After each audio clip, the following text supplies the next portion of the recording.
The Book of Judges, a stark and unflinching chronicle, pulls no punches. Within its pages lie some of the most disturbing and grotesque episodes in the entire biblical narrative. There's no gentle gloss, no sweetening of the bitter pill. This is deliberate. Judges was designed to be unsettling, a rude awakening. The story picks up right after the apex of Israel's journey, the triumphant conquest of the Promised Land. They had everything, a fresh start, divine favor. Yet it took a mere generation for it all to crumble. Israel wasn't conquered by a formidable enemy. It decayed from within, a slow, agonizing rot. They lost sight of their identity, they forgot their God, and they defiled the Promised Land, transforming it into a mirror of Sodom and Gomorrah's decadence. Prepare yourself, because the Book of Judges is a relentless descent into the abyss. Each judge is a step further down the path of moral decay, a graver disappointment than the last. Each transgression cuts deeper than the one before. Sin, corruption, oppression, an endless, sickening cycle until the nation is on the verge of self-destruction. And perhaps the most chilling aspect of all isn't the rampant human wickedness itself, but the deafening silence. The terrifying silence of a God whose patience has finally reached its breaking point. He is there, but he's not intervening in the way they expect. He is allowing them to descend to the depravity they've seemingly chosen. Pay close attention, for this book serves as a dire warning. It is a potent lesson about the fate that awaits any society that abandons God and willingly embraces darkness. The Israelites, fresh from their victories, were euphoric. Under Joshua's leadership, they had just crossed into the Promised Land, and Canaan had seemingly crumbled before them. They had witnessed firsthand the awe-inspiring power of God through incredible miracles. The Jordan River parting, the walls of Jericho collapsing. They possessed the law of Moses to guide them, and the tabernacle, the very symbol of God's presence, shone brightly in their midst. It appeared to be the dawn of a golden age for Israel. This is the backdrop against which the Book of Judges begins. But the opening scene quickly shifts to something far more ominous. It took a single generation for the people to forget everything. They no longer acknowledged God. They worshipped Baal and shamelessly intermarried with their enemies, embracing the very culture they were commanded to reject. And if you're wondering who was in charge, the answer is disheartening. No one truly was. This isn't a tale of heroes. There is no happy ending to be found here, and it certainly won't leave you feeling uplifted. It is the chronicle of a nation that, despite possessing everything, deliberately chose to throw it all away. The phrase that encapsulates this era is chillingly simple. In those days, there was no king in Israel. Everyone did what was right in their own eyes.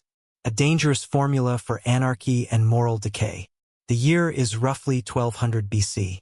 Israel is a chaotic mess. The 12 tribes are deeply divided, barely tolerating each other. And they have cobbled together a fragile federation that only unites when faced with an immediate and deadly threat. It was the Iron Age, and the world surrounding Israel was equally turbulent. The great empires of the past, such as the Hittites and the Egyptians, were crumbling. The mysterious sea peoples were invading the coasts, leaving destruction in their wake. A global power vacuum had emerged, and in the midst of this chaos, Israel was struggling to survive, burdened by a humiliating technological disadvantage. Consider one of the book's most perplexing verses. And the Lord was with Judah, who drove out the inhabitants of the hill country, but could not drive out those who lived in the plains because they had iron chariots. The enemy possessed the equivalent of modern-day war tanks, 900 iron chariots, a formidable force. Israel, on the other hand, fought with farming tools and makeshift weapons. There was neither shield nor spear seen among 40,000 in Israel, a stark and sobering assessment of their military capabilities. And here we descend into the dark heart of the book, the relentless downward spiral. Many readers interpret Judges as a repeating cycle, a predictable pattern of sin and repentance. But that's a misinterpretation. It's not a circle. It's a spiral. Each time it seems as though things are about to improve, the nation sinks even further, leading to an even more dire situation. First, the people sin. Then, God hands them over to an oppressor, a foreign power that subjugates and torments them. In their desperation, they cry out for help, begging for deliverance. In his mercy, God raises up a judge, a charismatic leader who frees them from oppression, and the land experiences a period of peace. But then, inevitably, the judge dies, and the cycle begins anew, with increased depravity. The truly terrifying aspect is that each turn of the spiral is demonstrably worse than the one before. Whenever the judge died, the people would revert to their old ways, embracing corruption that far exceeded that of their ancestors. Even God, who initially responded immediately to his people's cries, eventually spoke to them with harsh disappointment. "Have I not saved you from the Egyptians and from all your oppressors? Go and cry out to the gods you have chosen for yourselves. Let them deliver you in your time of distress." Forgiveness without genuine transformation, without a sincere change of heart, only delayed the inevitable collapse. As a dog returns to its vomit, so a fool repeats his foolishness. The very title of the book, Judges, is the ultimate irony. We expect to find wisdom and justice in these leaders, but what we discover is a catalog of anti-heroes, flawed individuals who often contribute to the very problems they are supposed to solve. These leaders aren't the solution to Israel's problem. They're a symptom of its underlying disease. The core issue is that the people wanted leaders who mirrored their own desires and moral compromises. When God gave them the land, his command was clear and unambiguous. They were not to intermarry with the Canaanites, lest they be infected by their moral and spiritual corruption. The conquest of the land didn't fail because Canaan defeated Israel on the battlefield. It failed because Israel, through deliberate choices, became Canaan. The enemy was no longer an external force. The enemy resided within their own hearts and minds. It was the collapse of a single generation, a swift and devastating transformation. There was a profound difference between the two peoples. On one side stood Israel, a nation forged in the wilderness, a people of shepherds, nomads, and tent dwellers. On the other, the Canaanites, masters of the land, possessing superior technology, impressive cities, and advanced agricultural expertise. And tribe by tribe, the Israelites began to see the Canaanites not as a threat to be eradicated, but as a resource to be exploited. Their thinking was purely pragmatic, driven by short-sighted economic considerations. Why destroy vineyards, fertile fields, and established infrastructure when they were already up and running? The solution seemed logical enough. Instead of driving them out, they would put them to forced labor. This is where the story takes a decisively dark turn. The Hebrew word for forced labor is mas, the exact same term the Bible uses to describe the agonizing slavery Israel endured in Egypt. Within just a few generations, the liberated had become the oppressors, perpetuating the very injustice they had once suffered. That single decision, driven by seemingly sound economic reasoning, set off an unstoppable chain reaction. First came geographical coexistence, living alongside them. Then came economic cooperation, working with them. The next step was tragically inevitable: intermarriage, which transformed the enemy into family. And finally, spiritual collapse, religious syncretism. Syncretism is the dangerous blending of beliefs, a blurring of the lines between right and wrong, where people began worshiping Canaanite gods alongside the God of Israel, attempting to appease both worlds.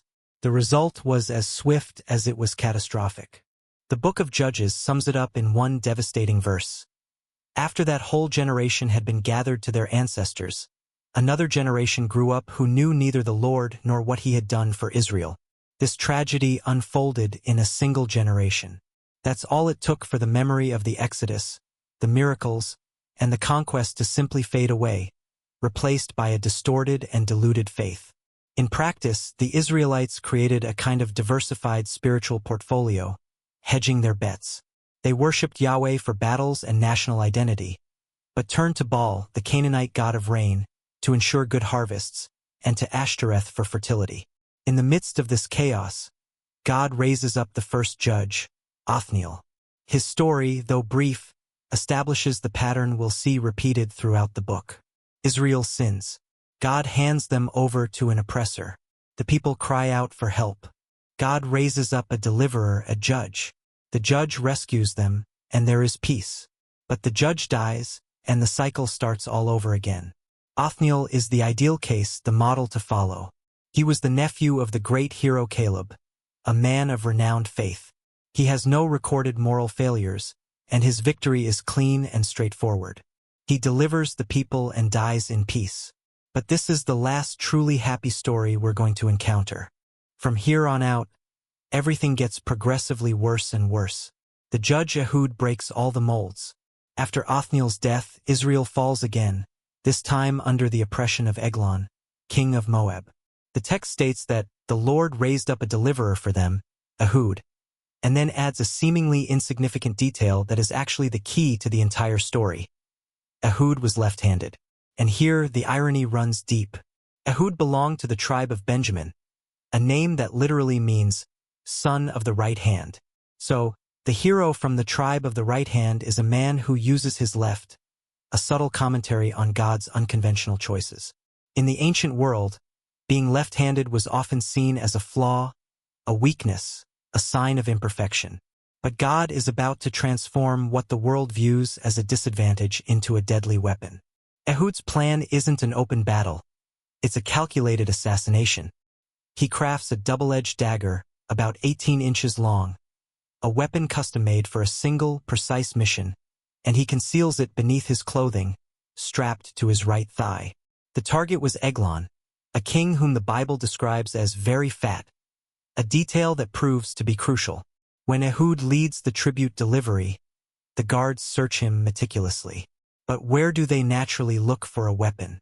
On the left thigh, where a right-handed man would carry it. Ehud's perceived weakness allows him to slip through security undetected, turning his disadvantage into a strategic advantage. After delivering the tribute, Ehud manages to get the king alone, whispering that he has a secret message from God for him, a declaration designed to pique the king's curiosity and ensure privacy. Intrigued, King Eglon dismisses his servants, eager to receive this divine communication. In the privacy of his upper room, Ehud approaches and declares, "I have a message from God for you." When the king rises from his throne, perhaps out of respect or superstitious anticipation, he exposes his belly, inadvertently creating the perfect opportunity. In that instant, Ehud draws his dagger with lightning speed and plunges it in with all his strength, a swift and decisive act of violence. God's message was a blade of steel, delivered with deadly precision. The Bible describes the scene with brutal and censored realism, refusing to shy away from the gruesome details. The fat closed over the blade, and his bowels emptied. A stark and unflinching portrayal of death. The great oppressor of Israel dies in the most humiliating way possible, losing control of his body in his final moment. Ehud, with chilling composure, locks the doors behind him and makes his escape, leaving the king's body for his servants to discover. When the king's servants return, they find everything locked and assume their master is covering his feet, a polite euphemism for using the bathroom.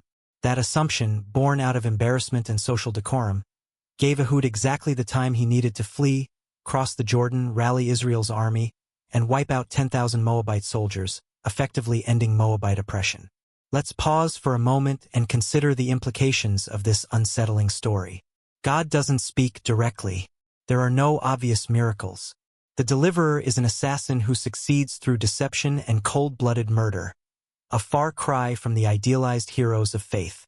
The text says, God raised up, but then it simply recounts the events without passing moral judgment, creating a space for contemplation and wrestling with the ethical complexities. It doesn't say, and this pleased God, but it doesn't say, and this was a sin either. It simply tells you what happened, with all its uncomfortable and violent details, and then falls silent, leaving the reader to grapple with the moral ambiguity. The Lord has made everything for his own purposes, even the wicked for the day of disaster. The narrator leaves you alone with the question, was what he did right? And it doesn't provide an easy answer, forcing you to confront your own moral compass. In times of absolute moral crisis, God sometimes uses tools that don't fit the idealized version we learned in Sunday school. Othniel was the model judge, the paragon of virtue. Ehud was an assassin, a morally ambiguous figure. If you think Ehud's story was morally complicated, brace yourself.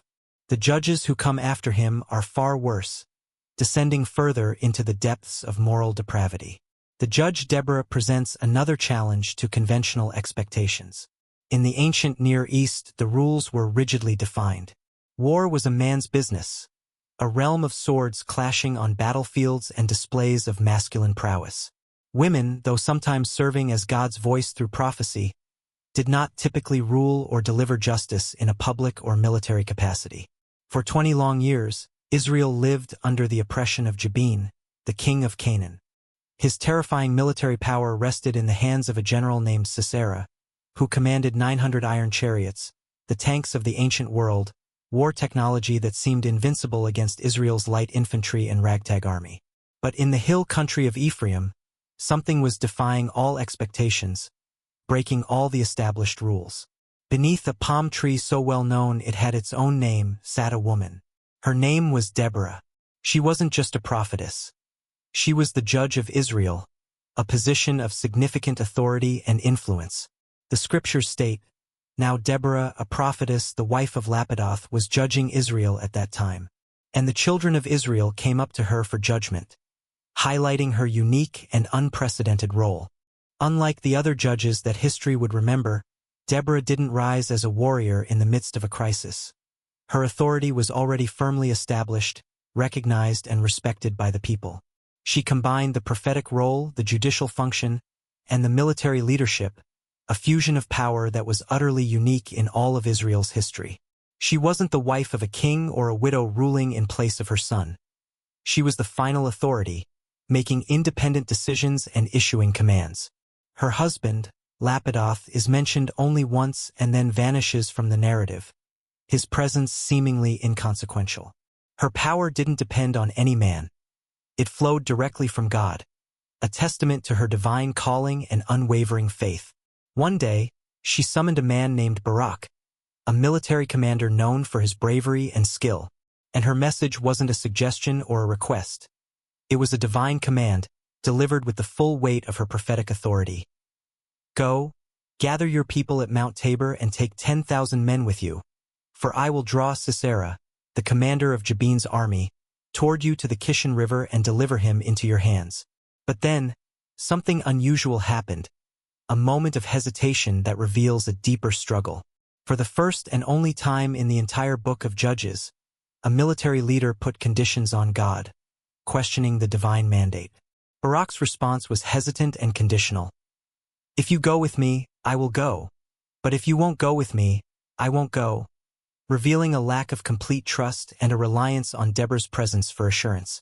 Deborah's sentence was immediate and prophetic, a declaration that foreshadowed the unfolding events. "I will go with you, but the glory of the victory you are about to undertake won't be yours, for the Lord will sell Sisera into the hand of a woman." At that moment, everyone surely assumed Deborah was talking about herself, envisioning her leading the troops into battle and claiming the ultimate triumph.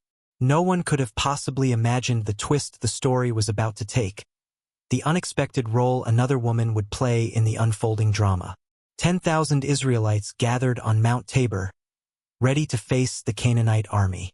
Below, in the valley, General Sisera deployed his invincible army, his 900 iron chariots poised to crush the rebellion, confident in their technological superiority and military might. But then, God stepped in, unleashing his power in a dramatic display of divine intervention.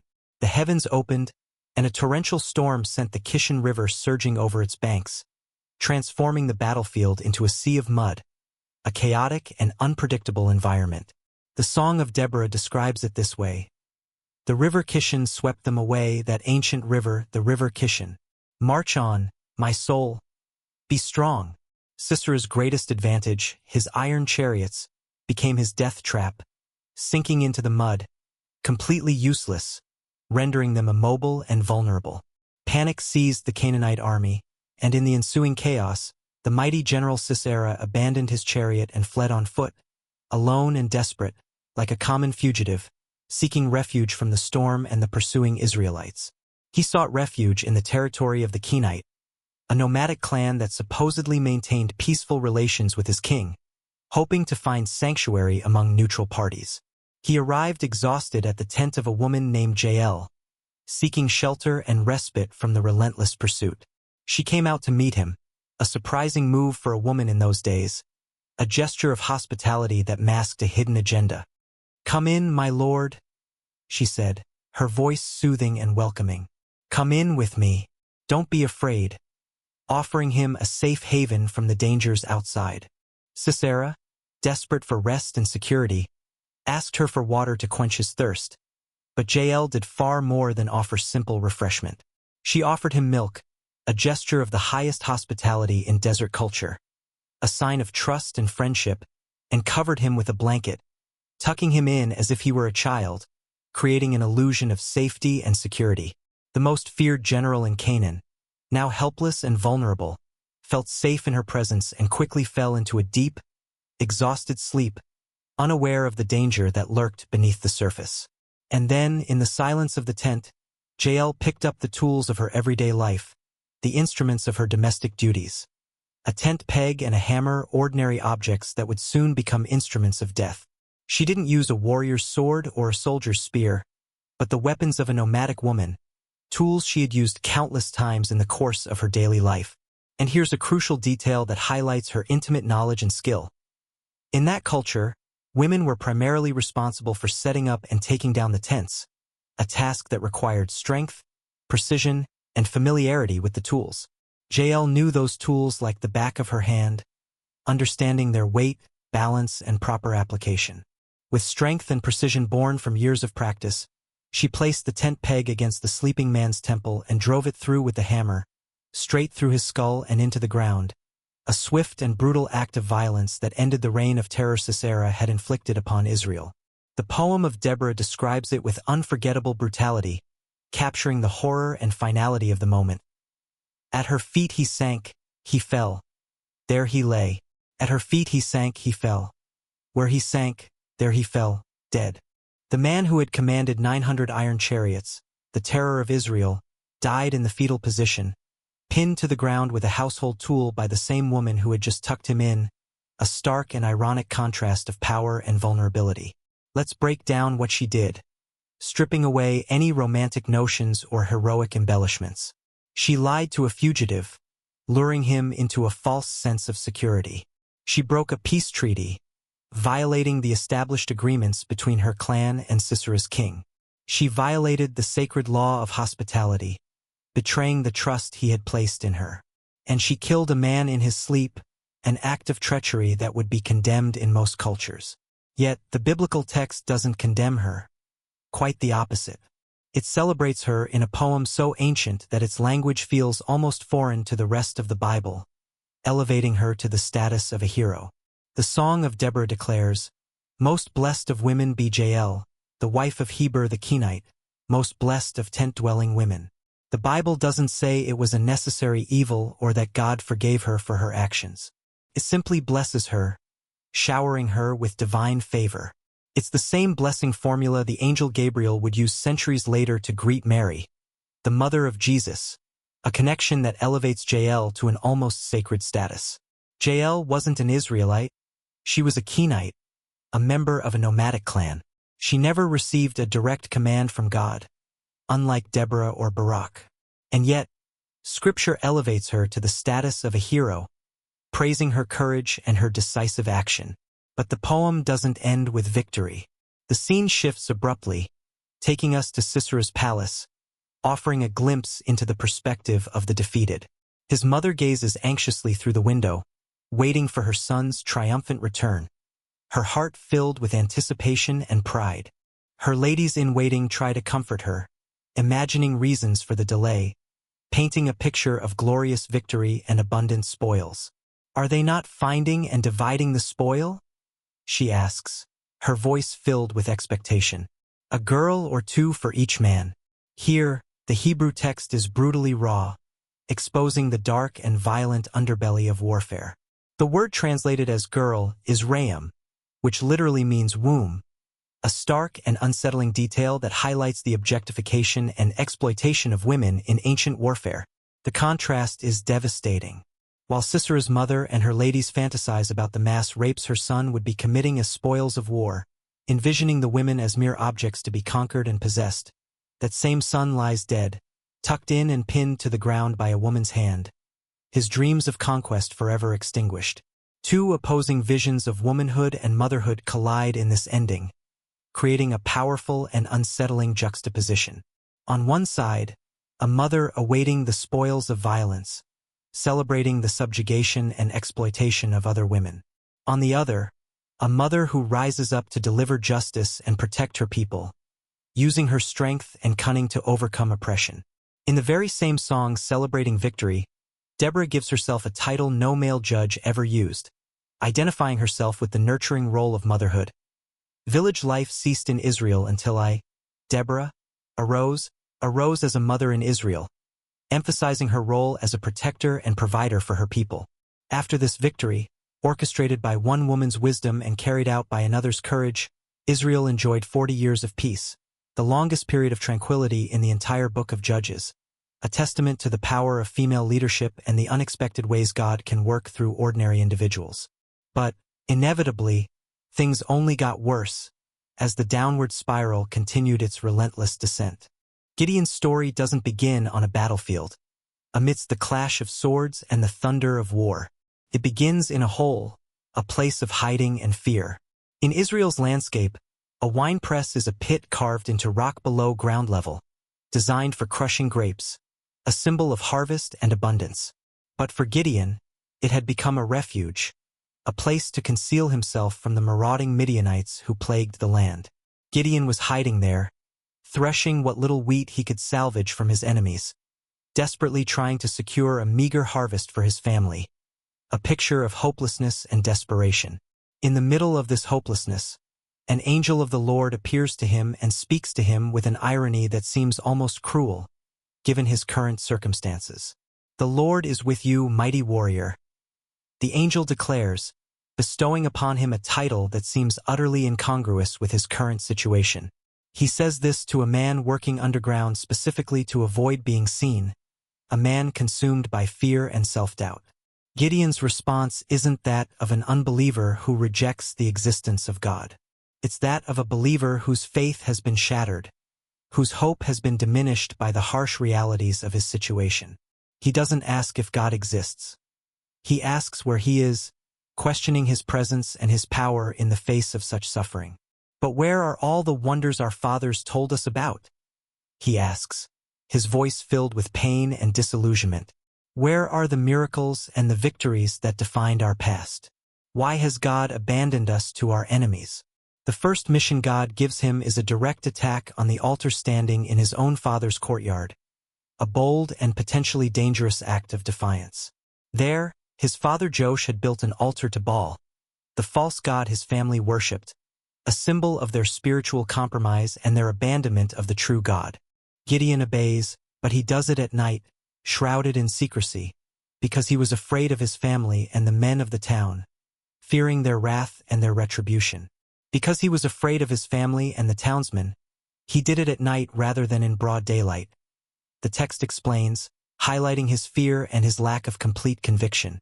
God uses imperfect heroes, flawed individuals who struggle with doubt and fear, transforming them into instruments of his will. At dawn, the people discover the desecrated altar and demand Gideon's death for tearing down an idol, a chilling portrait of a sick society, where neighbors are ready to kill a man to defend a lifeless statue, revealing the depth of their spiritual blindness. His father Joash, surprisingly, saves him with airtight logic, using their own beliefs against them. "If Baal is a god," he argues, "let him fight for himself.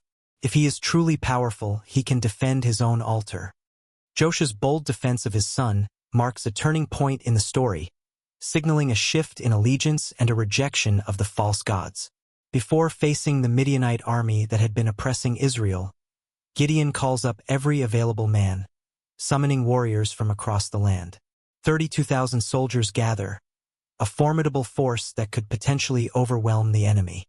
But God orders a drastic reduction, a purging of the ranks designed to ensure that the victory would be attributed to him alone, not to human strength or military prowess. First, he dismisses the fearful, weeding out those who lacked courage and conviction. 22,000 men admit their fear and head home, leaving Gideon with a mere 10,000 soldiers. Of the 10,000 who remain, only 300 are chosen through a strange test, an unconventional method that defies logical explanation. The test involves observing the way they drink water from a stream, watching their posture and their attentiveness. The text doesn't stop to explain the method in detail because the method didn't matter. God's intention was to make one thing crystal clear. This victory could never be credited to human strength, skill, or strategy, only to him. So that Israel may not boast against me, God declares, saying, "My own hand has saved me." The battle happens at night, shrouded in darkness, and without a single sword being drawn.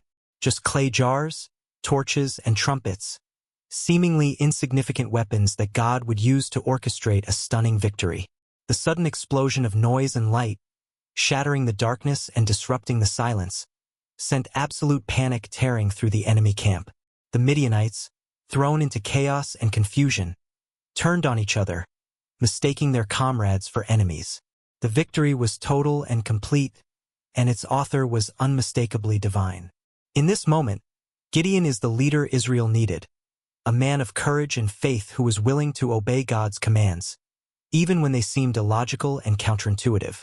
After this impossible victory, the people, euphoric and grateful, offer him what seems like the logical reward: the crown, the symbol of power and authority. Gideon's response is pure theology, a profound statement of faith that represents the pinnacle of his story. "I will not rule over you," he declares, rejecting the offer of kingship. "Nor will my son rule over you. The Lord will rule over you." The perfect words, spoken by a humble leader who understood his place and recognized God's sovereignty. The story could end right here, with the humble leader who understood his place, deferring to God's authority and setting a positive example for the nation. But the Bible is honest and doesn't stop at happy endings, refusing to shy away from the complexities and contradictions of human nature. Right after his most spiritual declaration, Gideon reveals the crack in his heart, a fissure that would widen into a chasm, consuming his legacy. He rejects the title of king, uttering words of humility and piety. "I will not rule over you, nor shall my son rule over you. The Lord shall rule over you." But his actions betray a different ambition, a hunger for power masked by religious pronouncements. He rejects the title of king, but immediately proceeds to act like one anyway. He asks each man for the gold earrings from the plunder, and accumulates nearly 40 pounds of gold, a true royal fortune, fit for a king's treasury. It was a subtle maneuver, a way to amass wealth and influence under the guise of a communal offering. The people, flushed with victory and still reverent of their leader, readily complied, unknowingly contributing to the very monarchy Gideon had ostensibly rejected. And he takes many wives for himself, fathering 70 sons, a harem fit for a monarch. The proliferation of his lineage became a testament to his power, a living embodiment of his dominance over the land. Each son represented a potential claim to leadership, a subtle power play masked as familial expansion. With that gold, he makes an ephod. A legitimate ephod was a sacred garment worn by the high priest to consult God. But Gideon's was a corrupt and dangerous imitation. First, he wasn't a priest. Second, he placed it in Ophrah, his hometown, creating an unauthorized worship center not sanctioned by God. This act of religious innovation was, in reality, an act of rebellion against the established order, a deliberate attempt to centralize power in his own sphere of influence. And third, those 40 pounds of gold weren't merely fashioned into a garment.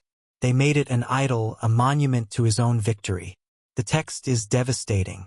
All Israel prostituted themselves by worshiping it there, and it became a snare to Gideon and his family.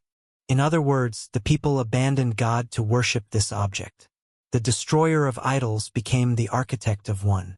There is a way that seems right to a man, but its end is the way of death. But the final blow, the ultimate revelation of his hidden ambition, came through the name of a son. The child born to him by his concubine in Shechem, Gideon named Abimelech. In Hebrew, Abimelech literally means, "My father is king."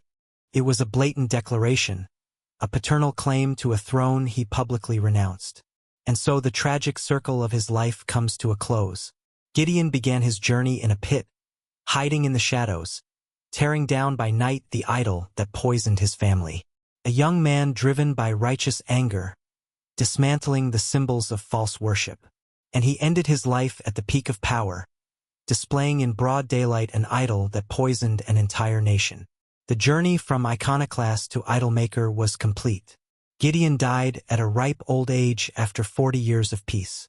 Judgment did not fall on him during his lifetime, but on his legacy. The moment he died, Israel returned to worshipping the Baals, and his own son, Abimelech, slaughtered 69 of his brothers to seize the throne Gideon had publicly rejected, but privately craved. The blood of his own kin spilled upon the very ground he had sworn to protect.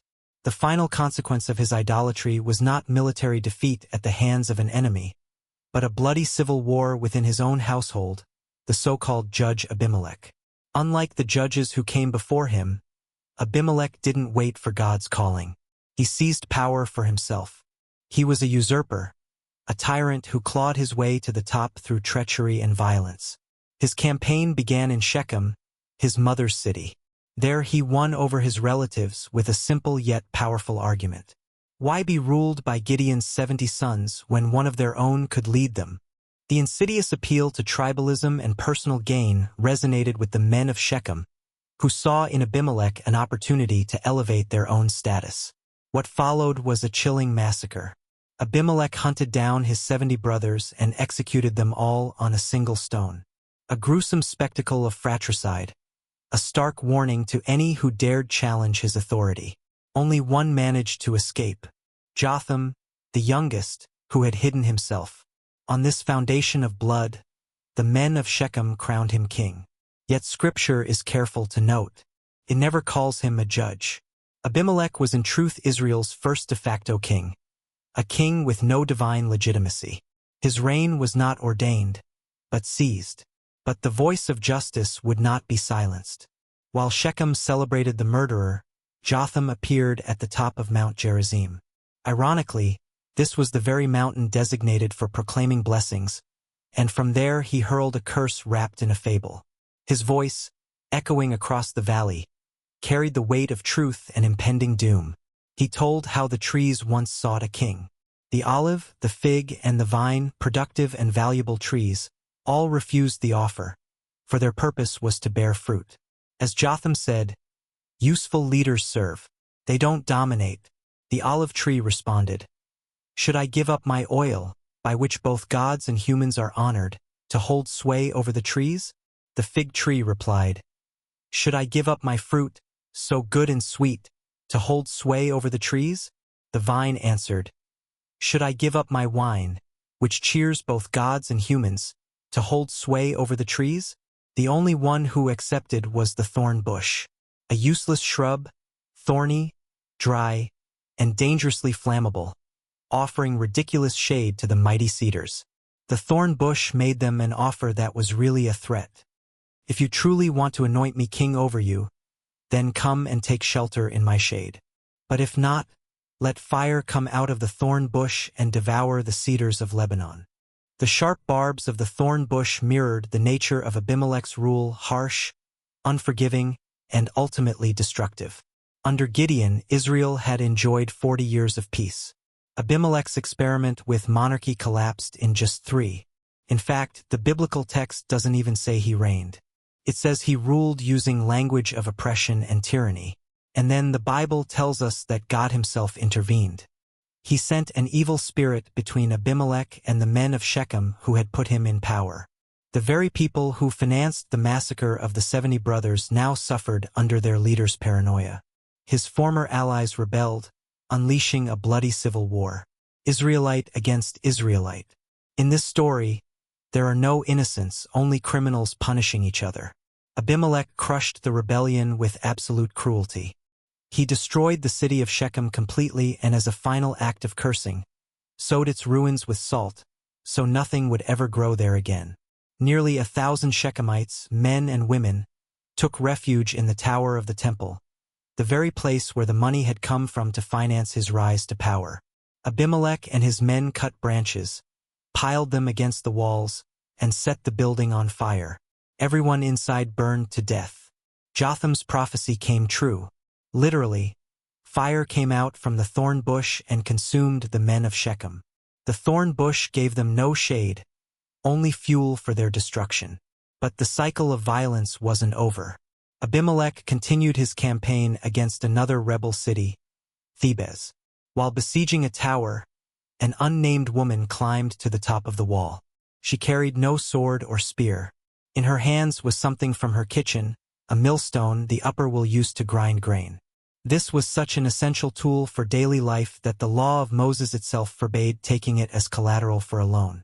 Do not take a pair of millstones, not even the upper one, as security for a debt, because that would be taking a person's livelihood as security. The woman hurled the stone and struck Abimelech directly on the head, crushing his skull. The kitchen defeated the throne. The poetic justice was perfect. The man who launched his reign by slaughtering his brothers on a stone now died crushed by a stone thrown by a woman. In his final moments, his last act was a desperate attempt to control his own legacy. He called to his armor-bearer and commanded him, "Draw your sword and kill me so no one can say, 'A woman killed him.'" The armor-bearer obeyed. His shameful death became such a well-known story in Israel that generations later, General Joab would use it as the ultimate example of the most disgraceful death a warrior could suffer. He wanted to be an eternal king and instead became a proverb of shame. The author of Judges closes the chapter with this verdict. Thus God repaid Abimelech for the evil he had done against his father by killing his 70 brothers. And all the evil of the men of Shechem, God brought back upon their own heads. It's the longest chapter in the entire book. And it's not dedicated to a hero, but to an anti-judge precisely to completely discredit that model of leadership. Long before Israel formally asked for a king like Saul or David, they had this first disastrous experiment with Abimelech.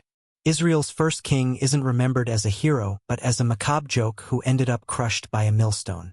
The judge Jephthah. Before Jephthah, the pattern was clear. Received a prophecy, and one Gideon asked for signs. And one God guided, the judge obeyed, and Israel was set free. But with Jephthah, the pattern breaks. The Spirit of God comes upon him, yet Jephthah acts as if he never received it. Jephthah was the son of Gilead and a prostitute. His origin wasn't a shameful secret. It was a public stigma. His own half-brothers drove him out of his home to steal his inheritance. Humiliated, Jephthah fled to the land of Tob, a borderland east of the Jordan, a no-man's land. The outcast found refuge in a den of outlaws. There, worthless men gathered around him, forming a band of mercenaries and raiders. Rejection forged him into a ruthless survivor. When the Ammonites oppressed Israel, the very elders of Gilead who had cast him out came looking for him. Desperate, the humiliation for them was complete. They offered to make him their leader. Jephthah's response drips with bitterness. "Didn't you hate me? Didn't you throw me out of my father's house? So why come crawling to me now that you're in trouble?" Before the battle, Jephthah did something unexpected. He tried diplomacy. He sent messengers to the king of Ammon and displayed an impressive knowledge of Israel's history, recounting the exodus and the conquest of those lands. It was the most elaborate legal defense of all the judges. However, his argument revealed flawed theology. He told the Ammonite king, "Whatever Chemosh your God gives you, that you possess, and whatever Yahweh our God gives us, that we possess."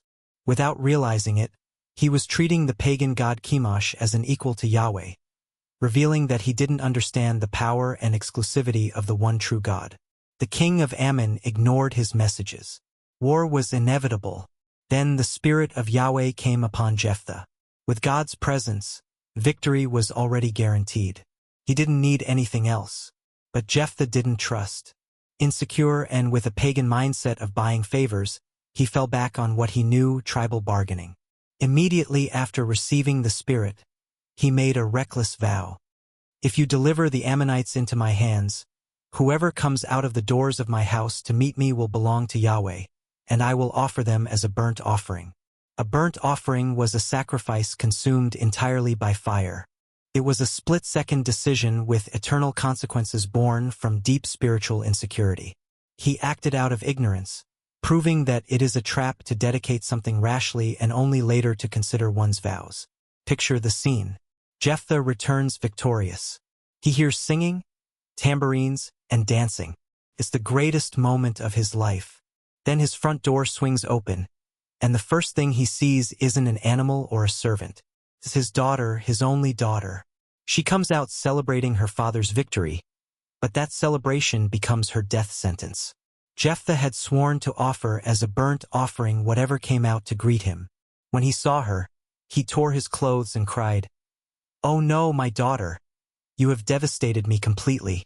You yourself have become the source of my anguish, for I have given my word to the Lord, and I cannot take it back."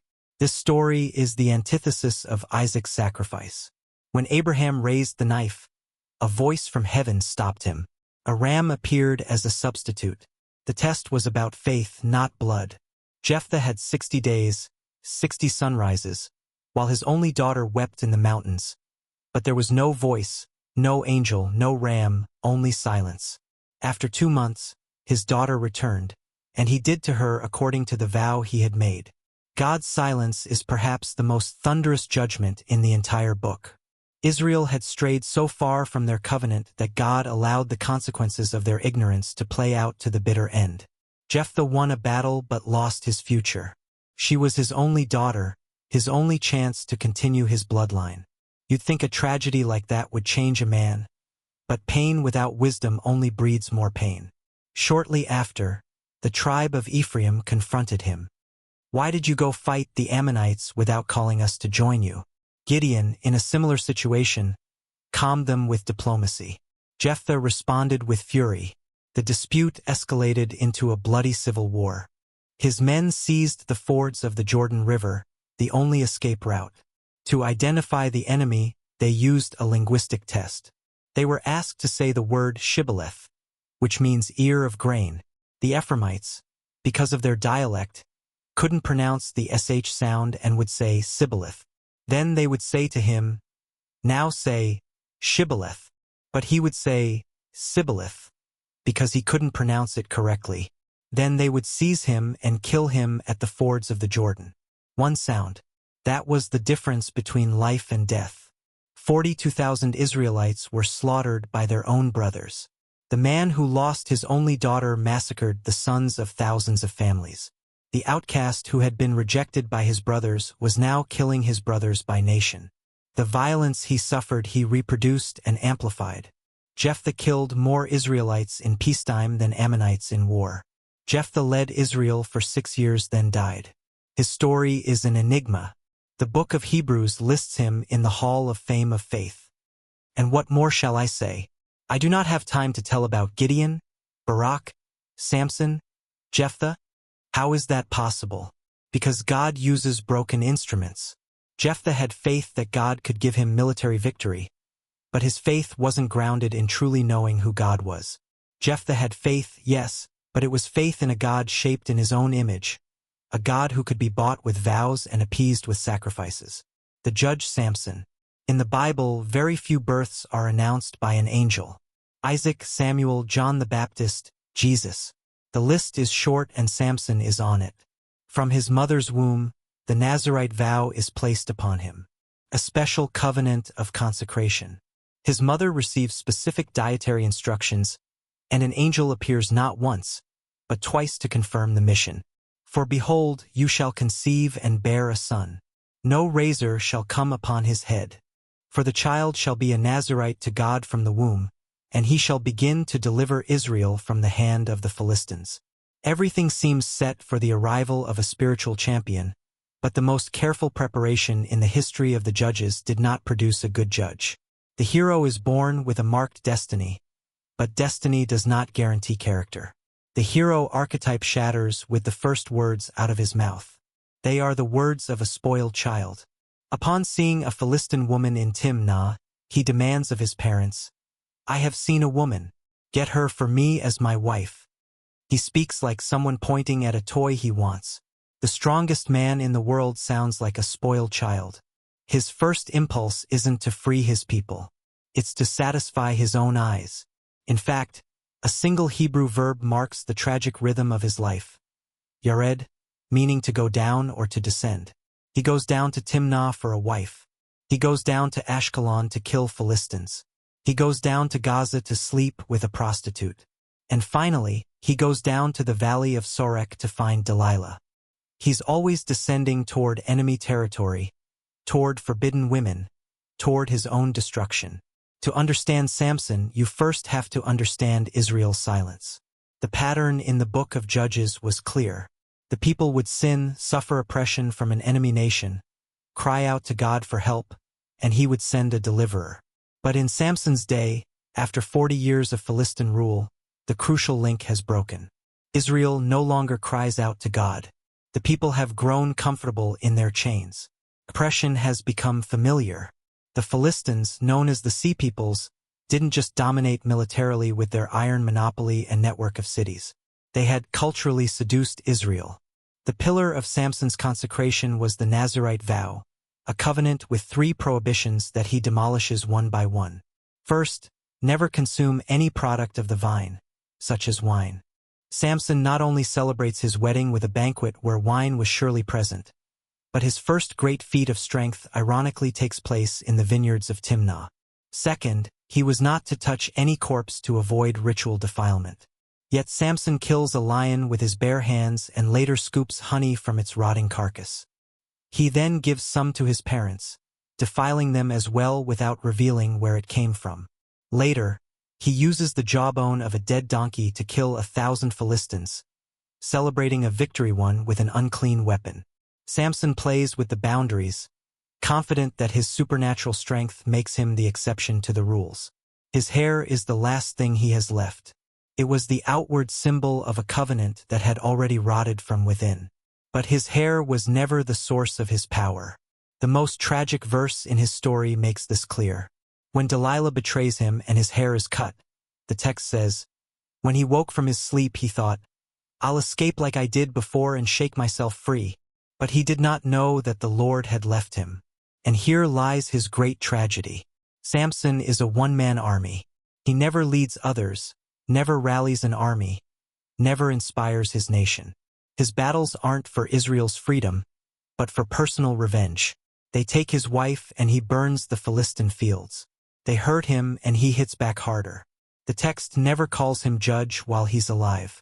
Only in the final summaries of his story is he the anti-judge, gifted with divine strength, but spiritually bankrupt.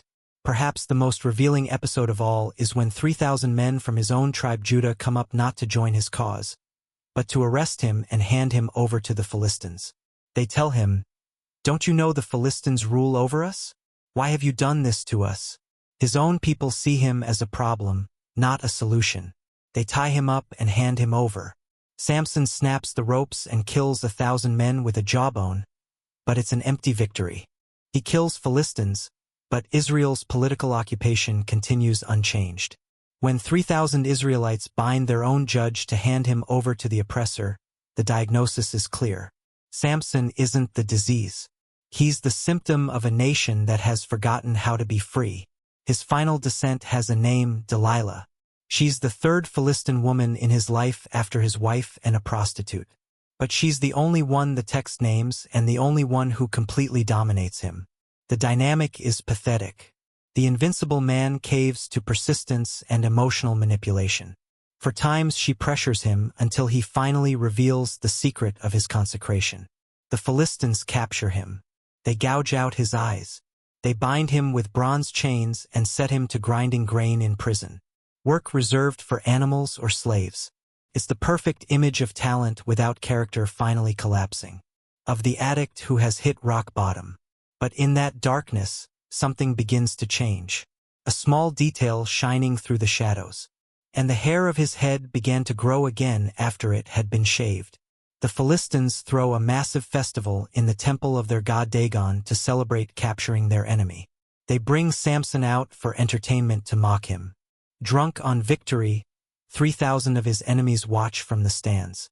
Blind, humiliated, Propped between the two central pillars of the temple, Samson utters his first and only truly genuine prayer. Lord God, remember me now and strengthen me. I pray, just this once, O God, that I may take vengeance on the Philistines for my 2 eyes. His motivation is still personal, but for the first time, he approaches God with humility, acknowledging his complete dependence. And God, in his mysterious sovereignty, listens with the cry, "Let me die with the Philistines."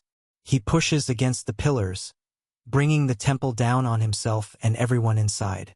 Scripture tells us he killed more enemies in his death than in his entire life. His greatest victory comes in his moment of greatest weakness. When he can no longer see, when he can no longer desire women, when all that's left for him is to die. Samson finally goes home, but as a corpse.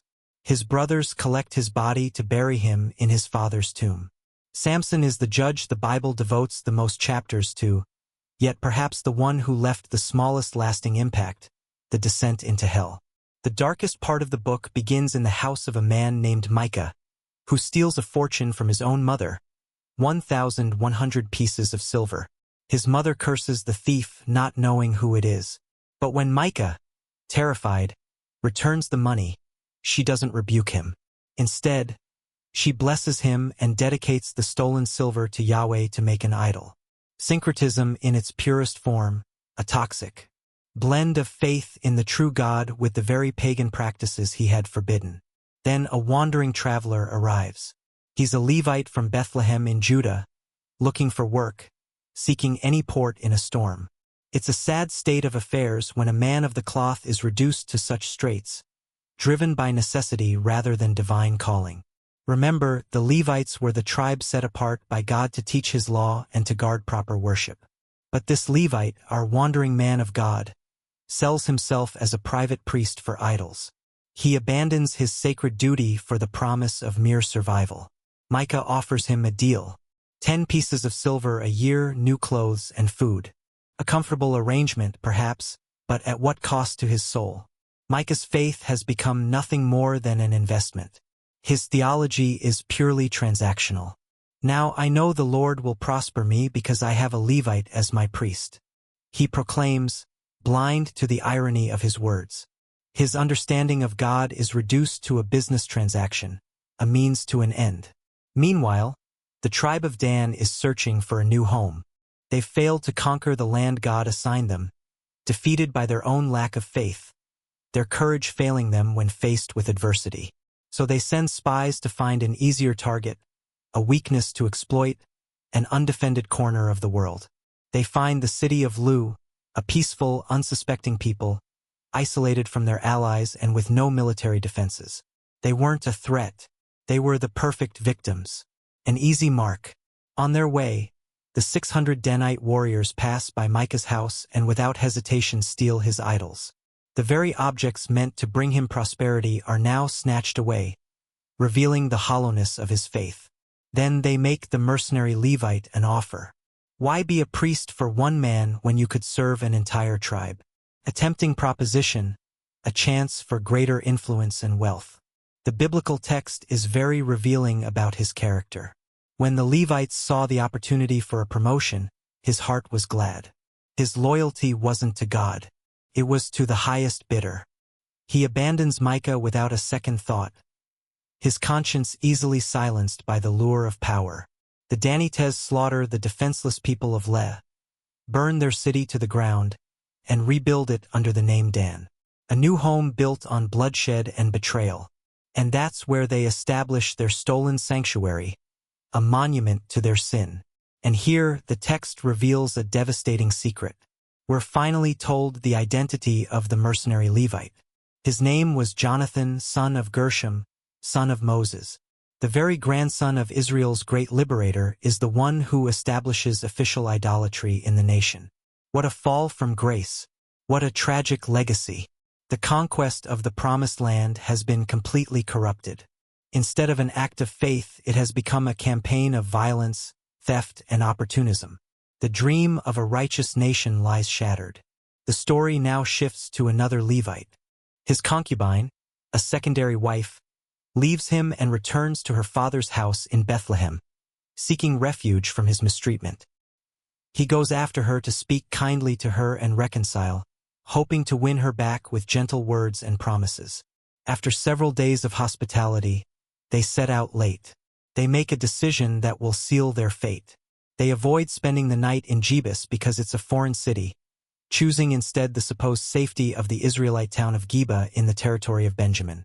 A fatal error, a descent into darkness disguised as a prudent choice. The irony is devastating. No one in Geba offers them shelter, breaking the sacred code of hospitality, a cornerstone of their society. Only an old man, himself a foreigner, takes them in, extending kindness where his own countrymen show none. That night, the men of the city surround the house. They pound on the door, their intentions vile and menacing. They demand to know the Levite, using the same word that refers to gang rape. The scene is a chilling echo of Sodom and Gomorrah, but with a blood-curdling difference. These aren't pagans. These are God's own people. The reader expects fire to fall from the sky, divine retribution to rain down upon them, but it never comes. God's silence is absolute, deafening in its implications. The elderly host, in his desperation, offers his own virgin daughter and the Levite's concubine to appease the mob, hoping to satiate their lust and protect his guest. Then the Levite, the man who should have protected her, grabs her and shoves her outside. He hands her over to the mob. The ultimate betrayal, the abdication of his responsibility. The text is brutally clear. He himself pushes her out and shuts the door behind her. He seals her fate with his own hands, condemning her to a night of unspeakable horror. All night long, the woman is violated by the crowd, her cries unheard, her pain unimaginable. At dawn, she drags herself back to the doorway and collapses on the threshold, her hands stretched out toward the inside, a silent plea for help that comes too late. The next morning, he opens the door, ready to continue his journey, oblivious to the torment she endured. He finds her collapsed on the threshold, a broken figure at his feet. His words are chillingly cold. "Get up, let's go." But she no longer responds. The text doesn't even clarify whether she died right there or on the way home. Her fate is almost an afterthought, a casualty of his selfishness. He lifts her onto his donkey, carries her to his house, cuts her body into 12 pieces, and sends one to each of the 12 tribes of Israel. A gruesome act of vengeance, a desperate attempt to shock his countrymen into action. In ancient times, covenants were sealed by cutting an animal in two. Here, the mutilated body of an anonymous woman, we're never told her name, becomes the symbol of a national covenant completely shattered.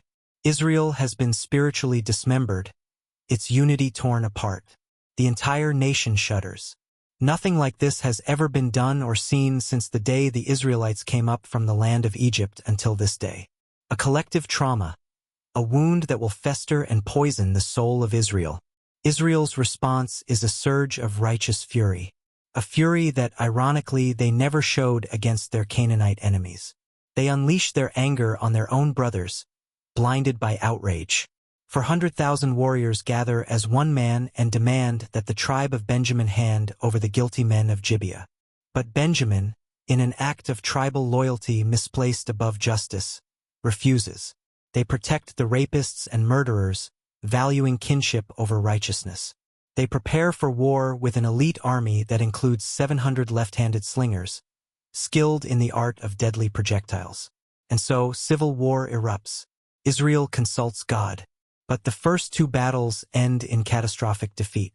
40,000 Israelites dead. A heavy price for their misplaced confidence, a demonstration of God's displeasure. In the third battle, the tide turns and the tribe of Benjamin is nearly wiped out. 25,000 of their finest warriors are killed, their cities burned to the ground, their women and children slaughtered. A horrifying bloodbath, a descent into fratricide. Only 600 men of Benjamin survive, hiding at the rock of Rimman, clinging to life amidst the devastation. But victory tastes like ash. That's when the rest of Israel realizes the horror of what they've done. Why, O Lord God of Israel, has this happened in Israel that today there should be one tribe missing? Their lament echoes with despair, a recognition of the irreversible damage they have inflicted upon themselves. In their fury, they had made a reckless vow never to give their daughters in marriage to any Benjaminite. Now one of the 12 tribes faced extinction. Their solution is as monstrous as the original crime. They seek to rectify one injustice by committing another. First, they discover that the city of Jabesh-Gilead didn't join the war. They send an army, massacre every inhabitant, men, women, and children except for 400 virgins who are handed over as spoils to Benjamin's survivors. An act of brutal expediency, devoid of compassion. When that's not enough, they devise a second plan. During an annual religious festival at Shiloh, where the tabernacle of God stood, they advised the remaining men of Benjamin to hide in the vineyards and kidnap the young women who come out to dance. Abduction and abuse become official policy for national reconciliation. A grotesque parody of justice, a stain upon their history. Israel is trying to solve one atrocity by committing others, sinking deeper into moral depravity. And so the book ends abruptly. No celebration, no peace, not a single glimmer of redemption or hope. The reader is left stunned, staring at a landscape of smoldering ruins and shattered morality. Justice has cost the lives of tens of thousands, the annihilation of a neutral city, and the kidnapping of hundreds of women. Israel wanted to be like the other nations. By abandoning their God, they became something worse than the Canaanites they were supposed to drive out. Sodom was reborn in Gabir. Idolatry took root in Dan. Justice twisted into vengeance. The descent is complete. Israel has hit rock bottom. The stage is set, dark and desperate, crying out for the arrival of a true king. The message of the book. If you followed this journey, you probably feel deeply exhausted. And that feeling is intentional. The book of Judges is an anomaly in the Bible. It's the only narrative book in the Old Testament that ends in absolute chaos with no resolution and no happy ending. The author doesn't want to comfort you. He wants to make you uncomfortable because that unease you're feeling is an echo of Israel's reality. And it's the true starting point of this entire story. At first glance, the book's conclusion seems simple. The final phrase repeated like an echo gives us the apparent answer. In those days, there was no king in Israel. Everyone did what was right in their own eyes. A surface-level reading would suggest the problem was a lack of government, that anarchy was the enemy and monarchy was the solution.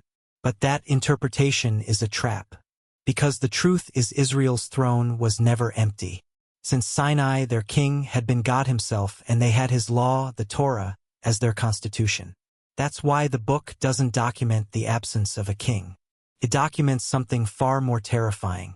The rise of millions of little kings, each one ruling a kingdom of one himself. Here lies the book's great paradox. The people longed for freedom without limits, free from God's restrictions. They craved autonomy, but the freedom of one tribe nearly led to the extermination of another. The freedom of their leaders resulted in the kidnapping of the young women of Shiloh. The lesson is brutal. Without a moral standard above us, the freedom of the strong always becomes the slavery of the weak. This unbearable chaos sets the stage for the next chapter of the story, the Book of Samuel. The people, desperate for some semblance of order, will cry out for a human king. But the irony is tragic. They'll ask Samuel for a king like all the other nations have, forgetting that their desire to be like other nations was the very thing that caused their downfall in the first place. The message of Judges is therefore radical. The text doesn't just criticize the anarchy of there is no king. It also anticipates the failure of human monarchy. Saul will fail. David will sin. Solomon will fall into idolatry. The kingdom will be torn apart. The conclusion is unavoidable. Neither self-rule nor the rule of an imperfect man is the ultimate solution. No political system can save humanity if its fundamental allegiance, its relationship with God, is broken. The problem runs far deeper than that. And that's why the Book of Judges works as a universal mirror. When a society or a person declares they have no king, it doesn't mean they worship nothing. It means the throne of their heart has been taken over. The self becomes the only moral standard. As the thinker G.K. Chesterton said, "When a man stops believing in God, it's not that he believes in nothing. It's that he becomes capable of believing in anything. But where did this whole disaster begin? The book's answer is as simple as it is devastating in forgetting. And there arose another generation after them who did not know the Lord or the work that he had done for Israel. You may have noticed that in this video, many verses reference the book of Proverbs. That's because Israel during its decline constantly violated the wisdom that Proverbs teaches us. Click on the screen to watch the video about the wisdom of Proverbs. This book might have saved Israel back in its day, and it can surely help you too. In the video, we've condensed all the knowledge of the Old Testament, and I promise you it's truly fascinating. Click on the screen. You don't want to miss.